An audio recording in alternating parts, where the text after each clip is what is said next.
حضرت ابن عباس نے فرمایا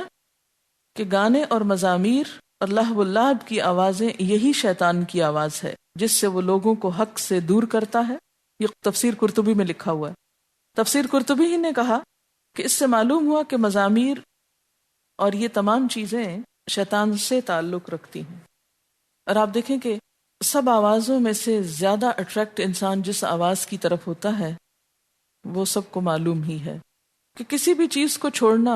اتنا مشکل نہیں ہوتا جتنا اس چیز کے نشے سے باہر آنا. وَاسْتَفْزِزْ مَنِ اسْتَطَعْتَ مِنْهُمْ بِصَوْتِكَ وَأَجْلِبْ عَلَيْهِمْ بِخَيْلِكَ وَرَجِلِكَ وَشَارِكْهُمْ فِي الْأَمْوَالِ وَالْأَوْلَادِ وَعِدْهُمْ وَمَا يَعِدُهُمُ الشَّيْطَانُ إِلَّا غُرُورًا.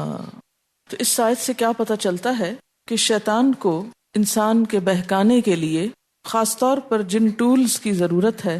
یا جو چیزیں اس کی مددگار ہیں وہ نمبر 1 صوت، آواز، اور ہر وہ آواز جو انسان کو برائی کی طرف بلائے، اللہ کی نافرمانی کی طرف لے جائے، خواہ وہ چھپی ہوئی آواز ہو، وسوسہ، یا وہ